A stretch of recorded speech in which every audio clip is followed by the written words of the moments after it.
All right. So welcome everyone. I'm going to call the Southborough Board of Health meeting to order at 7:03 p.m. and we're meeting jointly with Northborough Board of Health. So I'm going to ask their chair, Glenn French, to open their meeting. Oh, good evening, everybody. This is Glenn French from the Northborough Board of Health, and we're going to open the meeting at 7:03 and a half. Perfect. Thank you. So all Southborough members are present as well. I should have mentioned that. Glenn, I know you have a quorum. Not sure how many of your members are here. I don't know. I'll call roll call and we'll see who's here. How's that? Sure. Okay, we got Teresa. Present. Teresa. Present. Can you guys hear me? Teresa. Yes, I Okay, can hear you. Okay. Yep. Yeah.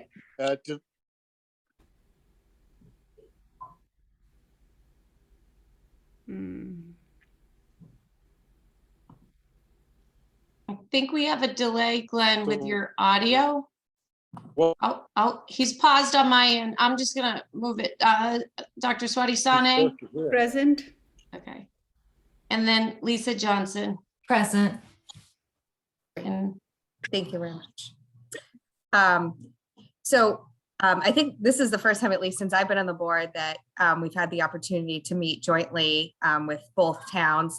Given that we do so much work together, I'm kind of surprised that this is the first opportunity that we have had. And the Southborough Board of Health, I know I speak for everyone when we talk about Northborough, we're very excited to collaborate with you. And I think we've made a lot of progress, especially since COVID. So also, I'm going to introduce Keith Lavoie. He's the Assistant Superintendent of Operations for our joint school system. So Keith, do you want to introduce yourself and who you have invited this evening to speak with us? Yes, Chelsea, thank you very much. Again, my name is Keith Lavoie. I'm the Assistant Superintendent of Operations, and I am pleased to have this opportunity to share the athletic complex project with you.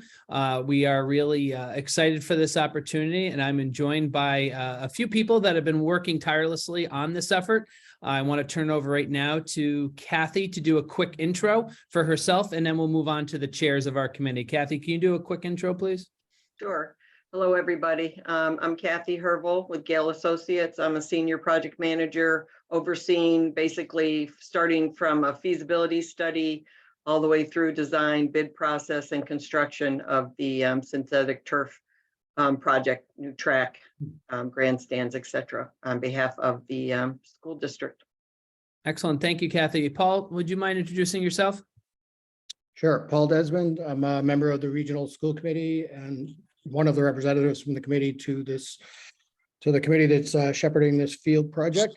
And I'm also co-chair of that group along with David Roman. David, I don't know if you're available to speak, but yep, there he goes. Go ahead, David. You can introduce yourself. Yep, quick. David Roman. I'm a parent of 3 here in Northborough, 2 at Algonquin. Also, as Paul had mentioned, co-chair of this tireless committee Keith referenced. Well put, David. Well put. Well, we really do appreciate this opportunity. The athletic complex project has been a long time coming.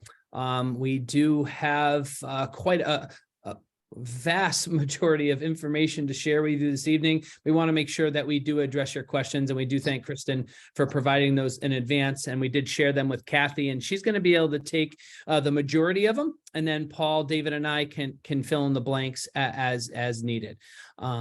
So why don't, at this time, if it's all right with the committee, I can turn it right over to Kathy, and she can get us started. How's that sound? Good.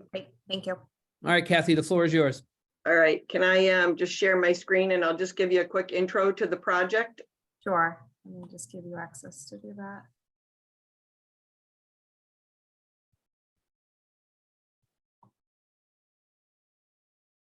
Right, good. You should be able to.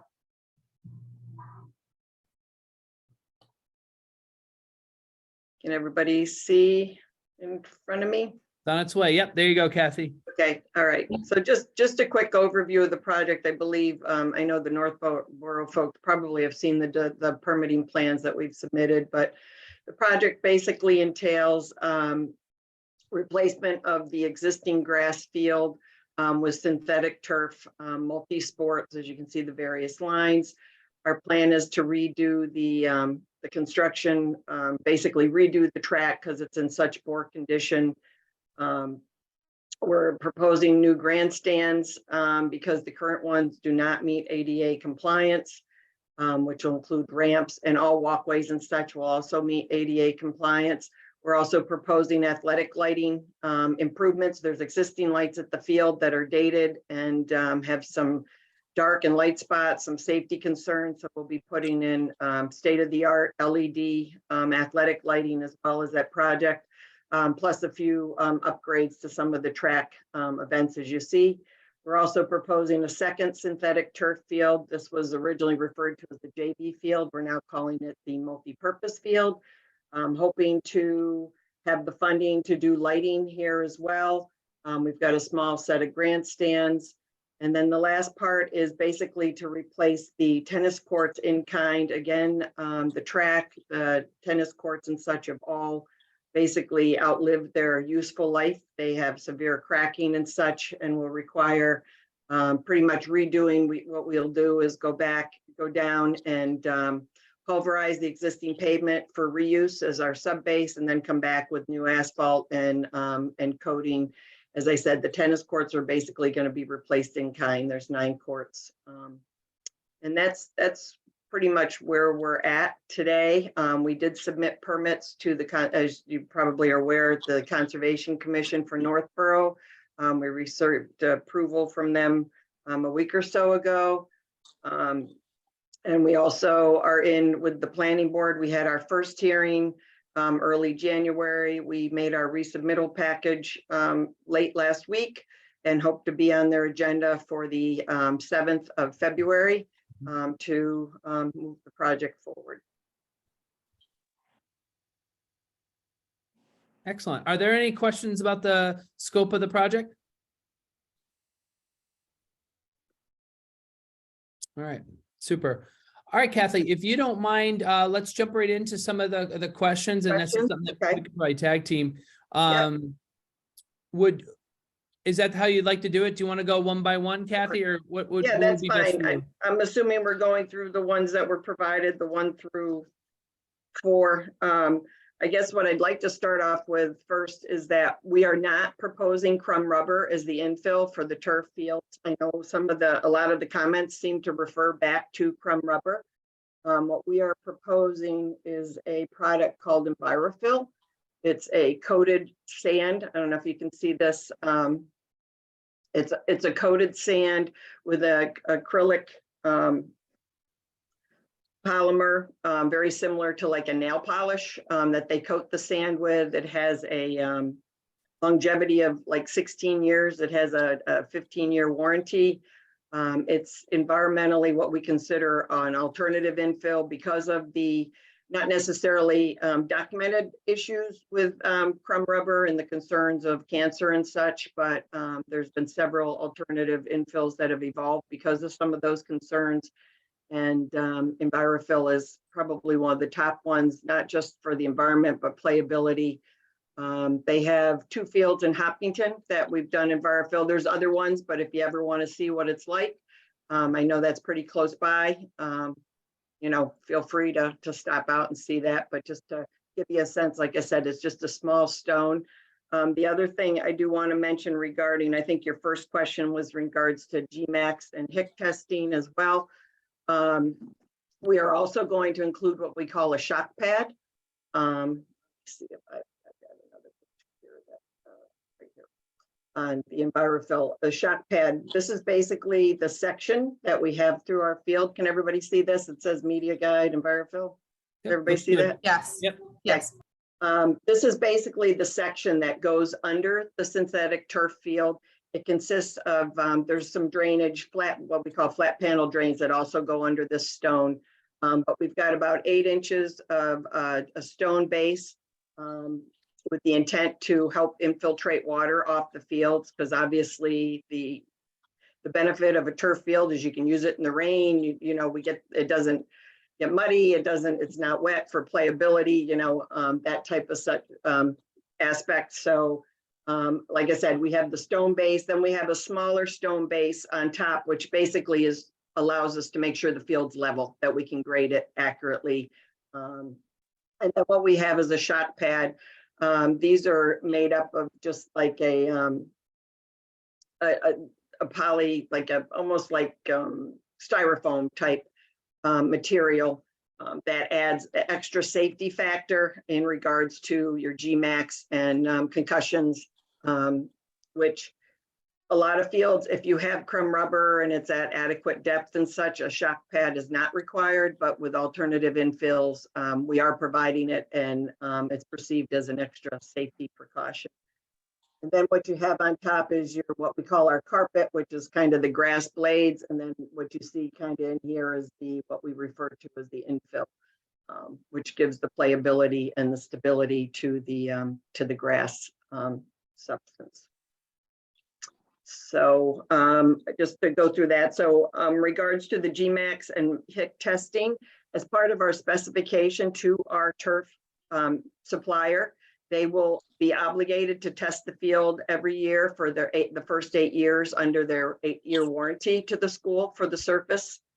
And I'm just trying to see if I've missed anything else under there. There any other questions? Maintenance and replacement, like I said, it is important. The school will be, as part of the package, they also will be getting what we call a groomer. What that does is they will periodically groom the field, which just make sure the infill depth, we talked about the infill, which is this EnviroFill depth, stays consistent. It can move around like in front of goals and such where there's a lot of activity. So, you know, the school will, you know, make sure that that thickness is maintained, you know, periodically. But with the shock pad, the chances of the field not meeting HIC and GMAX testing is highly unlikely. And that's something that we are going to test annually. That's the recommendation, Kathy, correct? Correct. The other thing we're going to do along the lines of maintenance and keeping it clean is that it will be sanitized routinely throughout the year. We'll be working closely with Mike Masserino. It'll be related to the level of use that occurs, but Mike and I have discussed that and getting it onto a schedule to make sure that it remains a sanitary surface as well. That is recommended. Okay. Can you give the committee an update on where we are with PFAS? PFAS, we are, I know several documents were distributed, some on similar projects that we've done where Weston and Sampson has evaluated the various materials, being the basically the 3 main ones, the turf, which is the carpet, the shock pad, as well as the infill. And based on previous studies, and I'm not claiming to be a PFAS expert, but based on the studies that we've been provided and the input that we've received from them, as I said, on some other jobs, the majority of PFAS is, as far as we've seen on anything that we have proposed, is below detectable limits. It's anticipated that PFAS, if it's in the manufacturing process of the blades, it's a type of PFAS. It's the HFP version of PFAS, which currently is not regulated by either the US EPA or Mass DEP. But it's also a similar product that's used in medical devices, such as stents, replacement hips, those types of things. That's along that line. But with that said, we have committed to provide a package to the planning board, but I'm assuming it'll get shared with everyone of they're going to do, Weston and Sampson is being hired directly by the school to do an analysis of the products that we're proposing, the shock pad, the EnviroFill, and our turf product. and provide, any, concerns, their evaluation of all the analytical laboratory testing that's been conducted to date. And we're also going to be doing some background sampling of the actual grass fields today as they sit. We anticipate there could be PFAS in those, since I think you're all aware that it's in many places today. Unfortunately, it's why it's a concern. But we hope that we anticipate that the results are going to show that, what we're proposing is not going to be above any detectable levels. And the existing fields, as I said, we could see some in that, but the point that we would be removing those existing fields and replacing them with the turf would, hopefully make that situation better. So, let's see. So we're like I said, we're waiting. Kathy, why don't we pause there for a minute? Because I know that was a focus of some of the questions that came forward. Is anyone on the committee would like to ask Kathy a question about that? Kristen, do you have any follow-up to any of those, or anyone on your board? And then we'll go Southborough. Sure. Just to follow up, because I see some different brand names are interspersed between, the various documents that the planning board had circulated. So the product you're talking about today, the brand name is EnviroFill. Correct. Is that the same as Brock? Because that was in several of the doc. The Brock pad is the shock pad. That's different material. Okay. It's a different layer. Okay. And how long have this like EnviroFill coated, acrylic coated sand product really been around? So the one in Hopkinton you mentioned, any others? That was put in 17. But there were others. I can provide you a list, but they've been around for quite some time. Okay. And one of the things we hear about a lot with the fields, and there's some concerns raised by one of my board members at a previous meeting, just about the heat, right? The heat effect of how would you compare this EnviroFill field to the tire crumb that we might be a little more familiar with? Yeah, the crumb rubber does get very hot, which is another reason why people have gone to the alternatives. The EnviroFill will be cooler. But we're not going to lie, the fields, on a 100-degree day do get hot, which is why we provide what they call a quick connect. We provide it's basically like a hose bib that's put in the field that they can take, hook up sprinklers or whatever to and cool the field. Say they have like some summer camp or something along those lines to bring the temperature down for a couple hours before they have to do it again. So we put that in as a precaution. On some of our jobs, we've put them in and people have asked us to take them out. New England weather is kind of funky. So like I said, Norwood, we just took out their tooth when they did their turf replacement. They didn't want it, they didn't use it, but we will be providing a quick connect on each of the fields for, like I said, it's really that summer camp day that they're going to have, kids out there that they can cool the field. I'm going to keep firing on a few of these. So we talked a lot about, the life expectancy, and I'm excited that we have two pediatricians on the call, because they're often seeing the other end of things, of head injuries or sport injuries and those sort of things.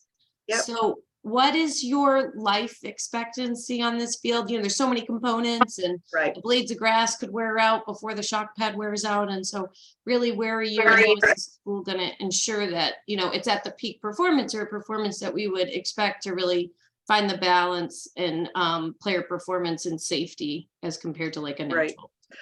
Recommendations for when you do a turf replacement, it really is the carpet layer. It's the grass blades do just to basically, break down due to sunlight and such, just like a lot of other things, or, it just gets packed down and such. Like I said, the life expectancy is usually 10 to 12 years. Most people, if you groom it and take care of it, you can kind of stretch it maybe to 14.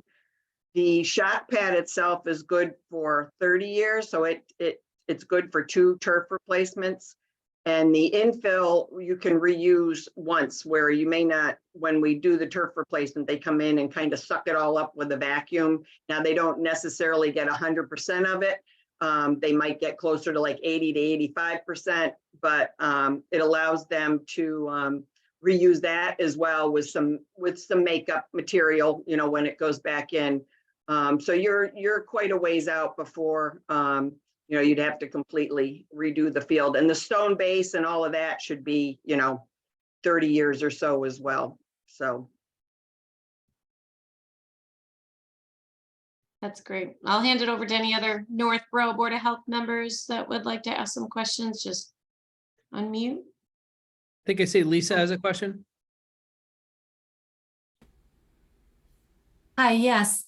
So from a population health perspective, why are we replacing green space with artificial turf? The reason we're replacing green space with artificial turf is because of the enormous use of these fields, whether it's the various sports, the various grades. Your average grass field, even a well-maintained field, can only be used about 250 hours a year. And these fields are being used pretty much, I don't know, from 3 to 8 o'clock and maybe longer, depending on the time of the year. And just, it's really the not being able to maintain a grass field, having to close fields to rest them. It just does not allow the schools and the community the opportunity to have the fields available.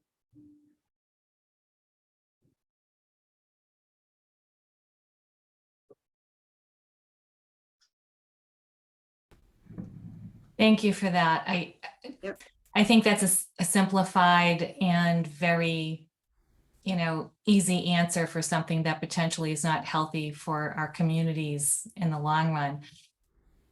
Looking long term as far as replacement and how this is going to cost the community when we do need to turn this over. Does anybody have any projections on what the turnover is going to be like and how we need to deal with that in terms of, the environment with chemicals, and it's going to be a very different situation 20, 30 years from now than it is now with what we're dealing with in terms of cost. Is there any projection for that? As far as how to pay for it, I'm just want to make sure. As to, the taxpayers would pay for that, but we're looking at dealing with how we're going to, we don't just have, earth and grass and what have you to move. We have a different situation for cleanup and removal and replacement. So is that being factored into the equation, I guess is what I'm trying to say. I know that the school, intends to, whether through rental or whatever, to raise, to have a field maintenance fund or replacement fund. And I know Keith hopped in whenever, but when this, 30 years, whatever, this field, were to go away, the turf is recycled. They do recycle the turf. They didn't used to, which was a bad thing. And obviously the turf folks have caught on, and they break it down and make it into like, like plastic decking, like rec track, and like you might see park benches made out of like more like a plastic type material. That's kind of what they've been using it for.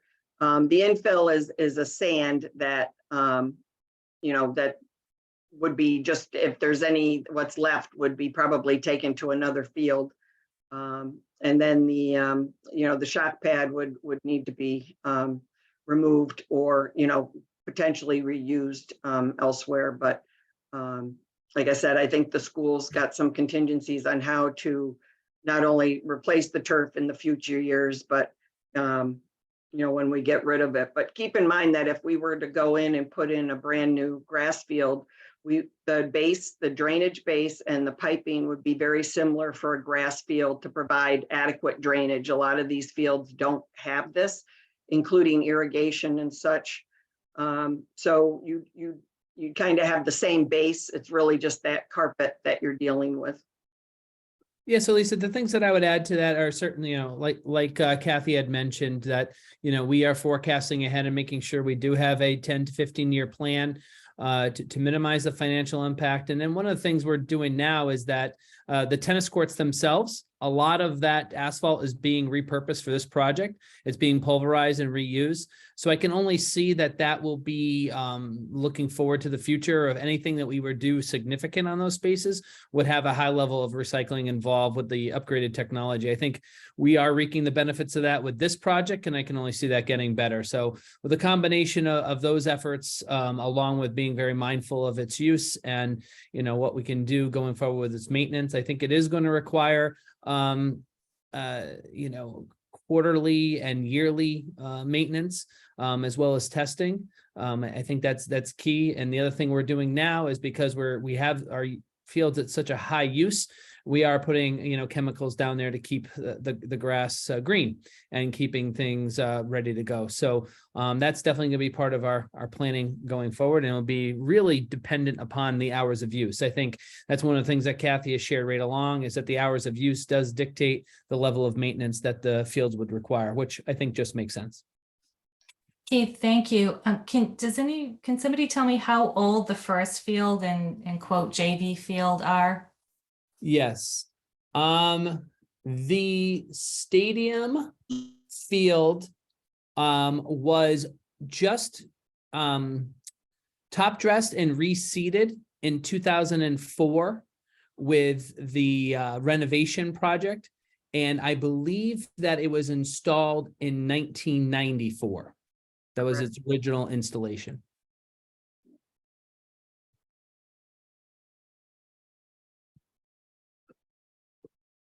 Okay, thank you. Teresa. Thank you. Thank you both, Kathy and Keith, for all the information you guys have provided us so far. I'm going to ask a question which I don't know whether it's already been stated, so I apologize in advance if I'm asking you to regurgitate something you've already said. If it's determined at some point in the future that, for example, they want the JV field to go back to a grass field, natural grass field, what are the implications? Has there been any studies on what the implications are of having this system in place for a period of years, you know, a decade or more, and then reverting back to a natural grass field? Would there be any implications for the ground underneath this area, or is this essentially, is there an impervious covering that would prevent any potential for example, contamination or something like that? Oh, the JV field, as I said, the stone base and such that's proposed under that could easily be transferred. You know, they'd have to remove the turf, the shock pad, infill, but a grass field could be put over that stone base and such at a later date. But you'd have to also install irrigation for something like that. But I mean, nothing prohibits it from going back other than just, you know, you'd have to put some topsoil, like I said, irrigation and such, and probably raise the grade a little bit just to put a little bit more topsoil and such on it. But and the other part of that question, Kathy, was around anything that would be getting into the soil because the carpet was on top. Is there any worries about that long term that you're aware of? We don't anticipate that. We've done several studies on other fields that we've done and monitored outlet points and such, discharge points, and have not seen a change in water quality. And as Keith had said, the fertilizer and things like that are being put on the field now is potentially more harmful than anything that's going to come off the turf and that. The other thing that was done as part of this analysis to get us ready for schematic design was a real strong review of what is on that site. Kathy and her team did a number of borings into the soil and got down as deep as they possibly could. I believe some of them were as deep as 4 or 5 feet. Is that correct, Kathy? I don't want to misstate that. The borings are probably to rock if we hit it. They're at least 15 to 20 for the borings. Okay, yeah, I did misstate that. I'm glad you answered it. But yeah, certainly that was something that we looked into, and the drainage patterns of the space were reviewed quite carefully, by her team, and that was part of the schematic design of why we were able to drain the stadium field and the multipurpose field as is being proposed. Okay, so there was, when you did those borings, there was no contamination of any nature that you found in the subsurface media No. today? No, Right. no. And so based on the testing that's been done for this particular product as put together into this package, has there been, has the temporal studies on this been long enough to know whether there is any potential for leaching of a contaminant that, you know, that they're just, basically what I'm asking is, are we certain that there's no potential for leaching of the contaminant out of any of the portions of this project into the subsurface media? Based on the information, I mean, the turf fields have been in for a long time. The alternative infills have been in probably the last 10 to 15 years. Obviously, crumb rubber goes back much, much longer than that. The fields that we've monitored have been in, 8 to 10 years, and we have not seen any issue with water quality and such. And, that these fields are designed to infiltrate and purify the water.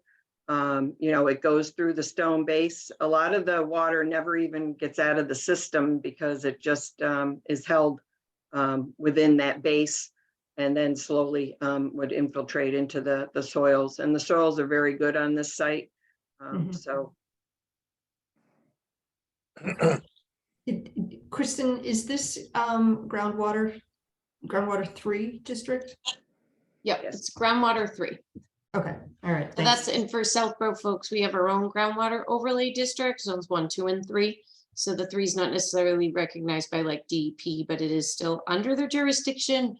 But I think, Keith, you can correct me if I'm wrong, this project is exempt from the groundwater review because it's municipal. I believe I read that somewhere. I think that is correct. Kathy, is can you correct. confirm? Yes, Yeah.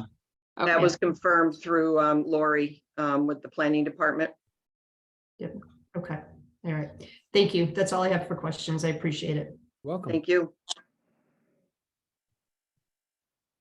Anyone else from Northborough have a question? Oh, go ahead, I've got a Glenn. couple of questions, excuse me, regarding the evaluations. It's under warranty for 8 years.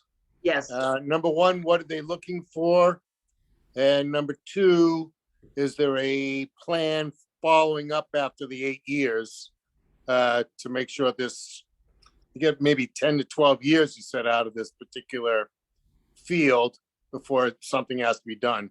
So my question is, number one, what are they looking for in the evaluations, in the warranty? And number two, what are the plans after the warranty is up and we've got several years left to go? Okay, I'll start with the warranty. The warranty is, it's more or less like any other construction. It covers a material defect. These things are stitched together. There might be a bad seam or something along those lines that the installer, which is the turf supplier, usually provides their own installer. Some of the general contractors do it themselves because this is what they do as well. But it covers that, but they're also obligated to come back and test for the first 8 years, the turf installer. And what they test for is what they call the GMAX and the HIC testing, which is concussion protocols. There's certain limits that we specify as part of our specifications that meet, ASBA, you name all the different athletic facilities levels as far as tolerance. It's basically a softness measure is what they're measuring. They basically, in fact, the one test actually looks like a big cylinder, like a head, and they drop it at from different heights and measure the impact associated with that. They also will look at, the turf, the infill, how the field's performing. If we get any strange depressions, which, normally you don't, but, there's always a chance of some sort of settlement that we'd have to come in and just, kind of, recompact or something. But the main yearly testing is related to those concussion type testing and softness of the turf. And Kathy, beyond the 8 years, I know you've tracked a number of these projects and worked with a number of towns that have gotten to that point. What have you seen them do? And I'm sure we will be taking that recommendation going forward. Depending on which turf we end up, we can't say it's going to be Field Turf's turf or Shaw's turf, you know, because it is a public bid. We have to say or equal, whatever. So, but we, you know, we make our specification for the turf so tight that we know we're going to only get it from 4 or 5 specific turf suppliers. And well, usually they have their own teams that come out and monitor the fields under the warranty, and usually under very minimal cost, they'll continue that program, you know, through with the school. You know, they'll, like I said, after the 8 years, they'll, you know, set up a contract or something, you know, directly with the school to do that testing. And that's not uncommon. Glenn, we have a number of different, whether it's infrastructure inside the school or equipment inside the school, that when it gets beyond the, we will continue with the manufacturer as long as they're willing to engage in that type of service contract. So I would imagine it would be something around that regard. Yeah, I appreciate that. It's understandable.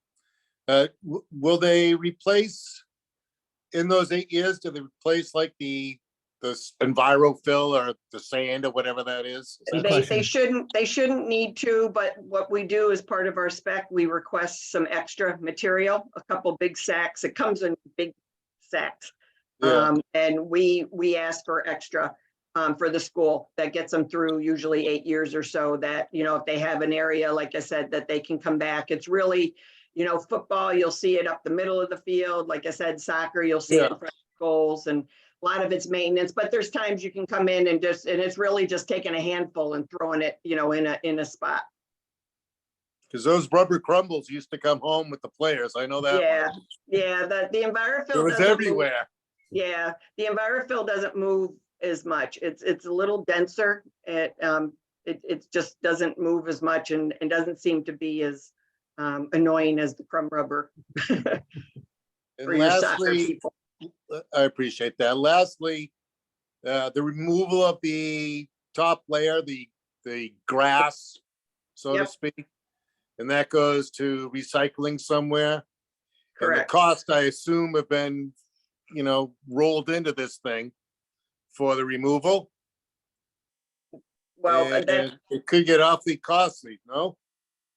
They weigh about 40,000 pounds, I think. yeah, but well, what Yeah. they do, like I said, they come in and suck out all the infill, which helps. And then they basically cut it up in strips, roll it up, you know, put it in dumpsters, and then it goes off site.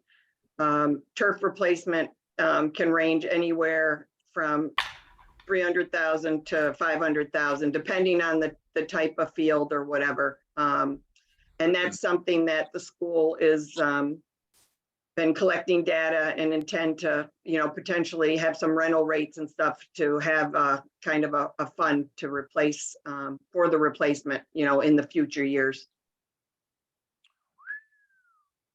Which is what a lot of schools do. That's some dope. Yeah. All right. Thank you. Yep, you're welcome. Kathy, this is Swati Sane. Yep, Hi. how are you? I'm good. How about you? And thanks for Fine. the presentation. Yep. So I had a few questions. What is the size of the EnviroFill? How big is the sand? Just to give us an idea. It's like a grain of sand. It really isn't very big. I don't know, maybe this picture helps a little bit. That's like a, you know, like a Petri dish. Okay. So it's really just kind of like Oh. beach sand coated. So would it, when the kids are playing, would the ball cause an impact? Would it, you know, rise into the air?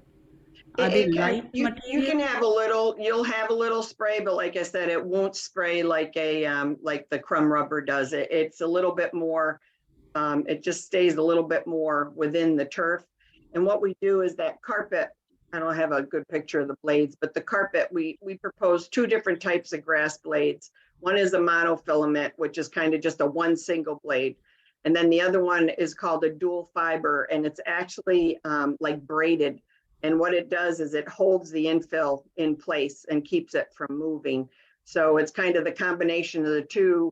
The straight ones kind of help hold the field up, you know, to keep the blades up, while the other works as a function of holding the infill in place. And that's, you know, like everything else, technology has advanced and they have come up with that type of, it's almost meshy. When you kind of pull it apart, you can see it's got like little openings that help hold that infill in place.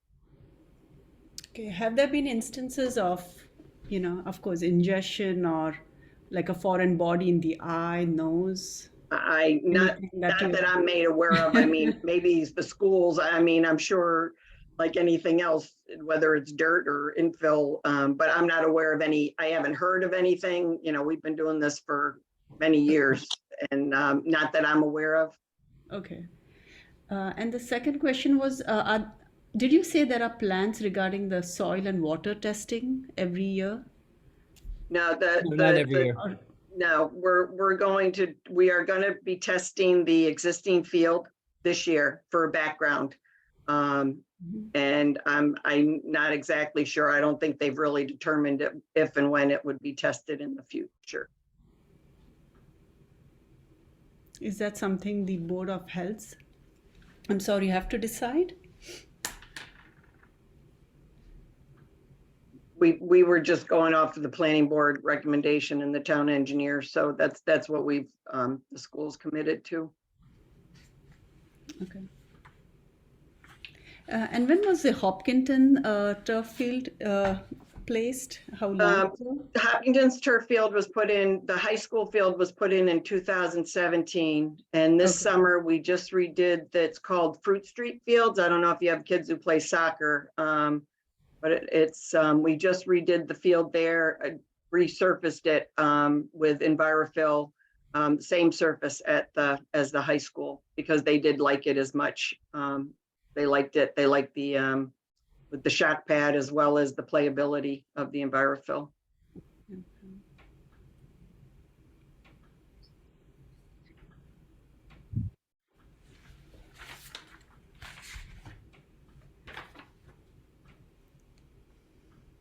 I have just a couple more questions. I'll keep it brief. I really appreciate that you're, you know, allowing us this time to ask these questions. No problem. Yeah, so and forgive me if this was in the literature that we were given, because we had a chance to look at quite a bit of this, and it's fairly robust. What is the total cost of this project going to be for the community? Keith, I'll let you answer that one. As now we're at a 90% cost projection, and if between the total for the project before bid and kind of at that 90% estimate is 7.5 million. Okay. Is there any, do you have any data on what the cost would be to in terms of a comparison for an in-kind replacement of what we have? Kathy, do you know? I remember that came up early. It's not the top of my head. In-kind replaced with grass. As we said before, the in-kind to redo the field, say the stadium field, we would put in a very similar drainage base. For proper drainage, we'd have to put in new irrigation and such. And it would be, you know, that field would be in the realm of 750,000 or so per field. Mm-hmm. You know, with irrigation and whatever. Just keep in mind, there's more costs. The cost isn't just the turf fields, it's the, you know, it's the stadium, it's the track. So it's 7.5 million versus 750,000? No. No, that is just the cost. The turf field. Let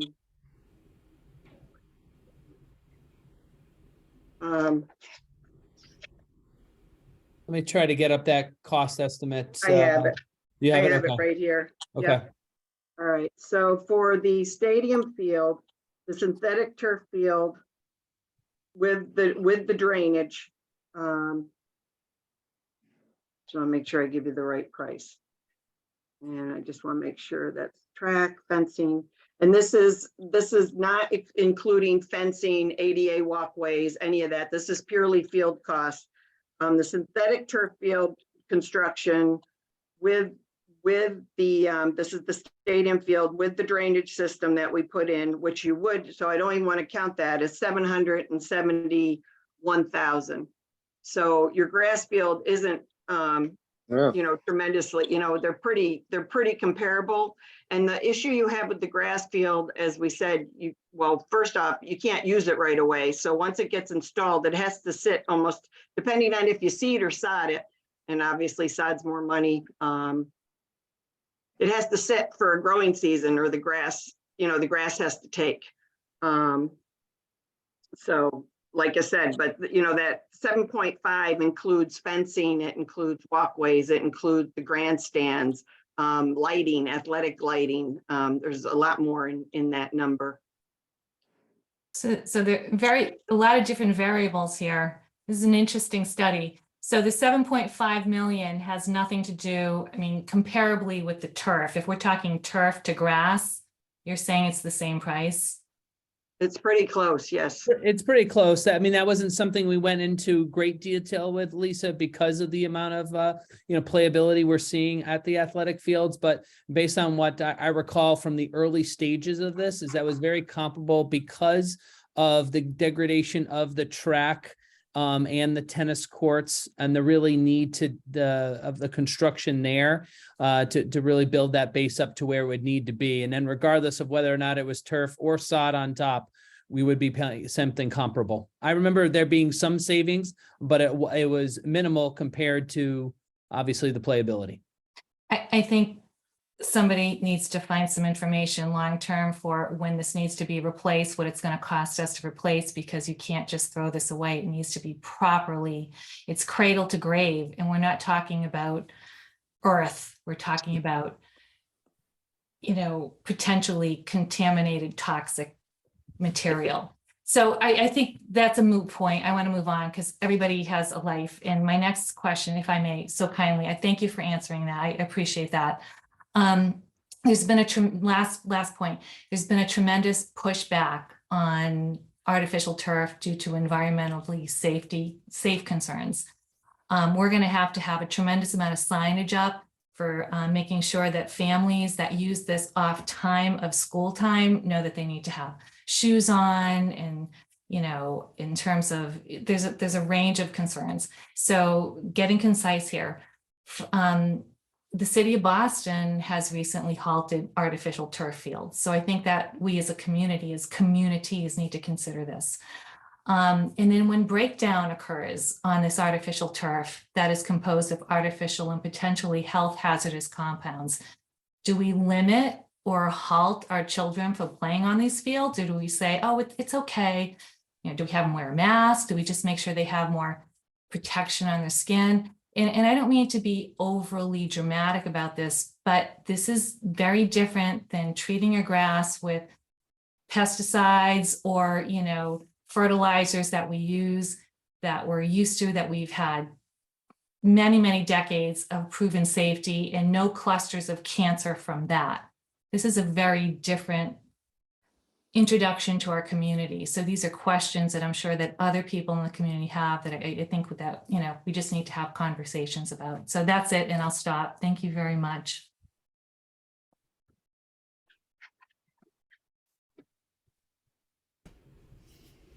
Okay, great. Thank you. Anybody else from Northborough? I just want to make sure we finish all your thoughts. Okay. I'm going to go to you, Southborough Board of Health next. So Dr. Medina, do you want to go first? Sure. Thank you. Thank you for a very informative presentation.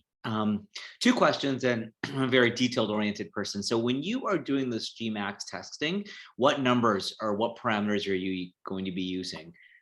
Because there's different data out there for what's safe, and different studies obviously comparing the different kinds of turf and grass fields to that turf. Just going to pull up a spec because I don't want to misspeak, but the HIC test I know is between 90 and 110. The GMAX, I'm sorry. I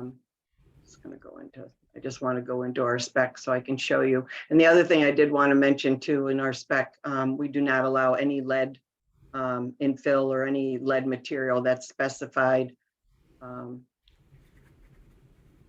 In the bid documents, correct, Kathy? The bid documents, correct, and they have to provide certification Mhm. to that effect as well. Oops. I'm just getting into my specifications.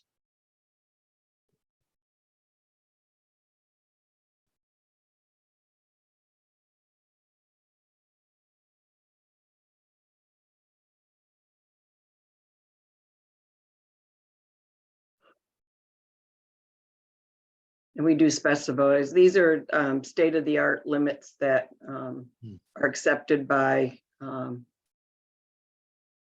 ASBA, all the various, and what's highlighted is some of the whatever, but whoops. System. Just going to, all right, here's our GMAX. Our GMAX testing, the average installed 90 to 130. And then it's also asked to be retested after 6 months because the material will settle a little bit. You know, it's kind of fluffy when you first put it in. And then the HIC test, it's should be below 1,000 at 1.3 meters, which is, you know, I was saying the HIC test is the one with the, you know, it's like a metal head type thing that they drop at various elevations. And at 1.3 is about kind of your, you know, your average height. It has to be below 1,000.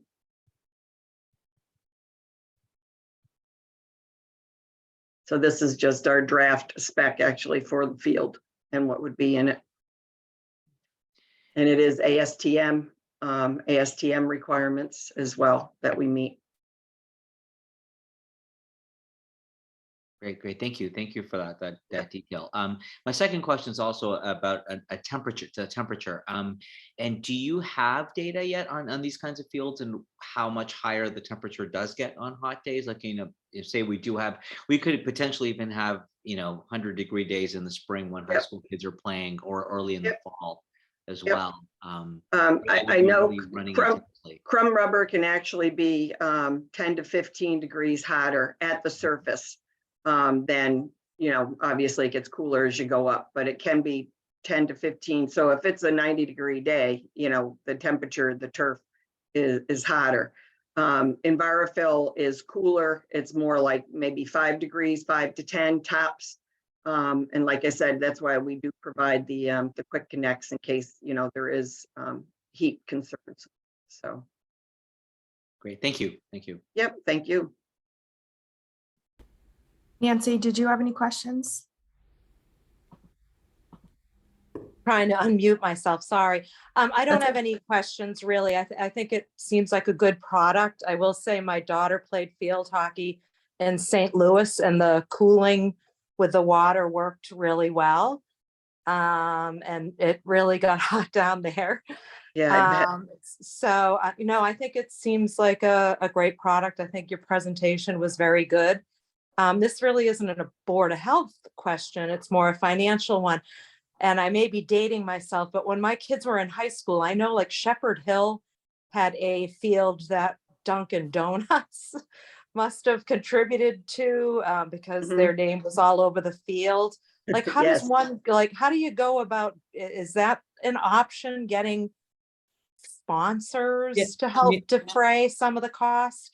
Yeah, Nancy, when the whole conversation of turf started back in like 2013, I think the boosters as well as the district did a nice job on developing policies for sponsorship and receiving donations.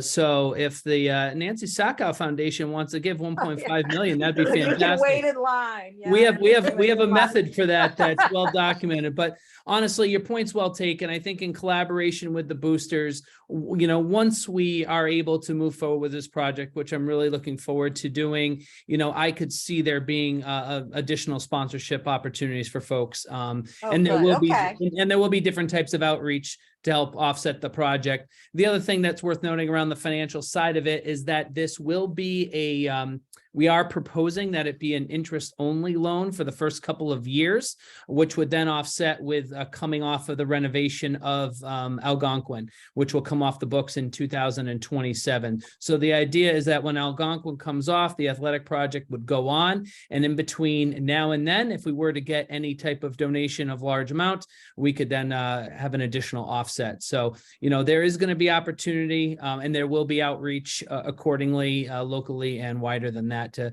help us offset it. But whether or not we actually get the Nancy Sacco Foundation to provide 1.5 million, we'll see. We'll see what happens. Okay, thanks, Keith. You're welcome. Thanks, Nancy. I have a few questions. First one is, will this enable snow removal during the winter? Mhm. It does. We are projecting that it's going to extend the season both in the fall and the early spring of getting our teams onto the fields quicker. And we will be working very closely with the manufacturer on snow removal, but that is the intent to do that as safely as possible, but while still providing more field time for the kids. So yes, we do intend to do that. And would this be a scenario where you'd be monitoring the level of the fill to make sure that it's distributed evenly throughout the field? Good. When they plow the field, they actually put like a pipe on the bottom of the blade, so you never plow right down to the infill. It'll leave a half inch to an inch, but when you have that third layer or that thin layer, it melts pretty fast. But we do not, because we're more afraid of catching the turf and ripping it. Right. So they have this attachment that goes under the blade. Like I said, it's almost like a big PVC pipe that just holds it off the ground enough. For just. And is that go ahead. I'm sorry. Is that an additional piece of equipment that we would need to buy? It's right now it's included in the project cost. We will provide a groomer, a small plow, and a small kind of like a gator for the school for the maintenance. Okay. Great, thank you. My next question, I think, is for Keith. Do you have a sense for within our league who has the fill that we're proposing versus the tire fill? I know that we are only one of two schools in the conference that do not have a type of synthetic turf. I do not know that through Mike Masserino, the athletic director, but this specific type, I'm not 100% positive. Kathy, are you aware? Did we look at that at all? What was I'm sorry. The specific combination of the EnviroFill with the shock pad and the turf that you're recommending. Yep, Hopkinton is almost the exact section. So. And how about Shrewsbury, Westboro? Do you know any of those, the locals? Shrewsbury, I believe, has crumb rubber. I know Norwood just put back in crumb rubber. We are in the middle of bidding a turf replacement for Manchester X6. They're staying with crumb rubber. Trying to think who else I got out there. We are doing a project out in Springfield for Duggan Academy. They're staying with crumb rubber. So it's kind of all over the board. I think Northborough, this school district has taken it upon themselves to be a little bit more environmentally conscious, and not that as far as we're concerned, crumb rubber, we have not seen an issue. I know there's studies out there. There's studies for and against whatever, it's like everything else, but it really just depends on how serious different communities are, and we are seeing, obviously, the PFAS is becoming a new issue.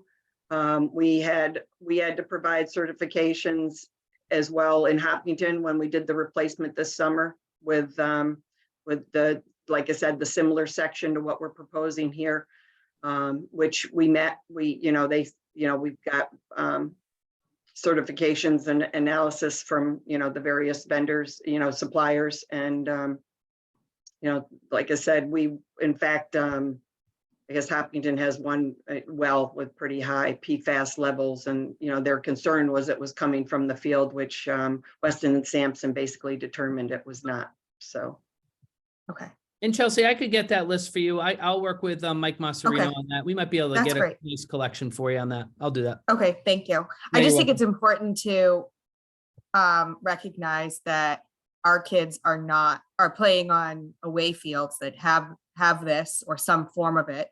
And that, you know, we are still on grass. So I think that's just important for a few reasons. And my last question is, I'm trying to understand going out to bid for this project and making sure that we get the materials that we intend on getting. So I think what you said, Kathy, is that there's 5 or 6 different turf companies that the way that you write the bid, you most likely would get one of those as a favorable bid. What about for the fill though? Is that a separate piece of the bid? And how do you make sure that you are comfortable with that material, or is there only one? So it doesn't matter. That's the only bid that's gonna be. Did you say for the infill? Yeah. Yeah, no, this is a one and Okay. only product, so. So we're not at risk of having to go with something that procurement law makes us do that. No, and I, you know, we write our specs very as tight as possible. We write them so tight that only certain turf is going to make it, only certain things are going to make it. And we do Okay. that intentionally because we want the best products. Right. Okay, that's great. I think that's all I have right now. Dr. Algar, do you have any questions at this time? Yeah, I just, hello, thank you for your presentation. Sure. I wanted to just follow up, so many things have been covered, but just wanted to follow up on injuries. I think in terms of, you know, I think most of the studies I've looked at were with the crumb rubber infill. So I don't know if there's anything in terms of the EnviroFill, and I'm thinking about injury and, you know, overall, you know, the artificial turf well-maintained versus grass, I think is, you know, as you said, shows both ways, doesn't have a clear, you know, outcome. But I want to know specifically with the EnviroFill and lower extremity injuries, knee injuries, that type with your product. Well, Heather, before Kathy jumps into that, the one thing that I would mention is that the current fields at Algonquin, due to its use and due to its age, are compacted. And also from the unleveled surface and puddling have, you know, created some unsafe conditions. Yeah, no, that I would absolutely agree with that. We Yeah. are looking to improve off of that, as obviously as well as the lighting that has been mentioned. But I think that brings up a very good question, and that was very much part of the technical side of field increase injury, right? But yeah. But Kathy, go ahead about the Anything about, do you know updated- anything with the EnviroFill and sort of? Sure. Okay. Go With ahead. we are not aware, and none of the studies that we've seen have shown increase versus crumb rubber or, like I said, a poor grass field, you know, and like I said, unfortunately, you know, crumb rubber, there's studies, it's good, it's bad, you know, EnviroFill, there's good, you know, there's various, you know, it's very hard to prove one way or the other, but as far as we're aware, and even like I was saying with Hopkinton, we did the field in Hopkinton at the high school in 2017. The school, you know, whether lack of injuries, playability, whatever, the Parks and Rec wanted the same exact field, which made us feel good that, you know, this is meeting their needs, and they're, you know, they're not seeing an increase in injuries or things along those lines that would deter. And that to us, that's more important than a study that sometimes you don't know all the circumstances or whatever. So, but we're not aware of any increase with EnviroFill versus anything else. Yeah, no, I mean, I think for the well-maintained from the crumb rubber, I think they were quite favorable, you know, for knee injuries and such. And then finally, anything on abrasions? I will be honest, the EnviroFill is slightly more abrasive than the crumb rubber. Obviously, rubber is a little softer, but nothing, you know, significant. Thank you. Thank you. Taylor, do you have any questions? I think they've all been answered. Thanks. Okay, awesome. Keith and Kathy, I think that was a very thorough presentation and very thorough answers on all of our questions. So Kristen, do you have anything else you want to add before we No, kind just of wrap up? again, thanks. I wish we had this many brains in all of our Board of Health debates. This has been fun. So, just a general to like recap, because, this, as you're sharing the screen, the GMAX, the HIC rate, like all this is really important. And you've been referencing, annual testing for 8 years and what might happen. It would be really helpful to me because I think you gave us all the answers we need. I feel really comfortable.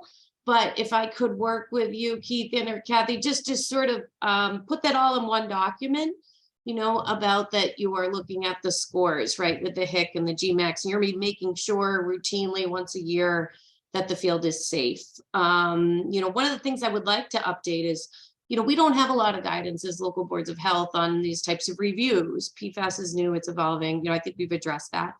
But DPH had some general recommendations. I put a, question number 4 there, like always wear shoes, don't swallow any tire crumb, but that doesn't necessarily apply here. So it would be really nice to see if the manufacturer has any health and safety recommendations for users and if those would be appropriate to post. I know, I looked at DPH's recommendation on that document and I cringed as I thought how many times as a tired mom I let my 3-year-old make piles of crumb rubber, and I just, maybe if I had a sign I wouldn't have done that. So just thinking through the use and really your ongoing maintenance of the field, and just sort of, I'm happy to sort of synthesize that into a document would just be helpful, I think, as a follow-up, because we've had great answers. But I don't know, for example, Keith, if I've seen the screen you're sharing here before about GMAX scores and those sort of things. Yeah, I think there's been a lot that's been brought up tonight, actually, that is good talking points for us. And I'd like to include that in our FAQ. So I think we're on the same page, Kristen, of making sure that we get that information out properly to the community. So I intend to, take another look at this riveting recording and make sure that we get more information out to the community through our website. Keith, do you know, and this may be getting a little bit ahead of ourselves, but March 25th for Southborough is going to come up pretty quick. Sure is. Do you have a sense for the amount of information that you intend to present from a health perspective? And I almost think you have a different cut at it for Southborough versus Northborough, because, Southborough, this is outside of our town, right? So, but it still impacts our students. Whereas Northborough, it's actually in the town, and obviously there's planning board and Concom weigh in here. But I'm just wondering if you have ideas on how you plan to present it, or if you want to get together offline just to vet through any slides that you're thinking about doing, anything that's helpful so that we can have the information available at town meeting or before through our web pages as well, just to make sure that everybody knows we're kind of in sync on the same page. I got a lot of great information here tonight, and that the boards understand the project from a health perspective. Sorry, Yeah, I think, and that's why I'm glad that Paul and David are here. I think as far as the committee concern is that our main goal is to get good information out to the community as best as possible. There is going to be a community forum next Monday evening from 7 to 8 p.m. in the Algonquin auditorium. We hope, weather permitting, is that people can also take a moment beforehand to take a walk out onto the track to see the current conditions. So that's something that we do have planned formally. And I would benefit from maybe an offline to make sure that we're getting all the topics reviewed here and synthesizing them properly so we can get them on our website. And then, through some good outreach, we're getting this information in front of people as much as possible. So I do think that'd be a good idea. Okay, great. And I'm sure Northborough would jump in too. So we'd appreciate it. Good to be on the same page. Okay. Absolutely. Anything else from any of the members on the screen here before I go to public comment? We do have a few attendees. Okay. Anybody for public comment, feel free to raise your hand. Okay. And this meeting is being recorded, so I'll make sure that Northborough gets it as well, so that you can upload it on your site for anybody who wants to view it. And did I just see a hand and I missed it? I think so. Oh, I did. Okay. Okay, so I don't know if it's a Mr. or Mrs. Campbell. Yeah, hi, good evening. I just Hi. wanted to find out, I'm sorry, can you state your name and address and which town you're from, please? sure, absolutely. George Thank you. Campbell, 38 Sunset Drive, Northborough, Massachusetts, 01532. Thank you. Yeah, I'd like to submit comments, written comments. I'd like to know who to do that to, who to send those to. Are they questions or, They're comments, they're comments. okay, We do have an email address that is attached to our website, and I'll try to get that in the chat now. And you're welcome to provide comment there. And that would that be to who? That would be to the committee, to the building, the Algonquin Athletic Complex Building Committee. Okay. And Mr. Keith. Campbell, this is Kristen in Northborough. Feel free to call the health department tomorrow, or you can email me directly through the online, and I'll make sure that your comments go directly to the schools through Keith, and I'll also copy Chelsea with the Southborough Board of Health as well, if that's helpful. That's great. Thank you. I think our chat functions just. That's what I was just gonna say. Yeah. I We think don't- I can find Mr. Campbell's email, and I'll make sure Okay. I get it to him. Okay, great. Thank you, Mr. Campbell. Thank you. Okay. I don't see any other hands raised, so Northborough, do you want to adjourn and then Southborough will adjourn? Okay, Glenn, you're on mute.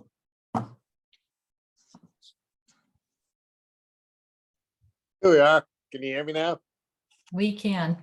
Great. I move that we adjourn the meeting for January 30th, 2023. I second. And all those in favor from Northborough? Okay. You have to do a roll call because we're on Zoom. Okay, we'll roll call it out. We've got Teresa, Aye. Swati, Aye. and Lisa. Aye. Very well. Thank you. Great. Thank you, Northborough. Thank you. I'm going to move that Southborough Board of Health adjourn at 8:14 p.m. on January 30th, 23. I second the motion and vote aye, Nancy Sacca. And I vote aye, Safdar Medina. And Chelsea is aye. Thank you, everyone. This was great. Appreciate seeing all you from the school side and the Northborough side, and hopefully we can do something fun again in the future. Great. Have a great night. Thank Thank you. Thank you, everyone. Appreciate your Thanks for time. hosting. Thank Thanks, you. Kathy.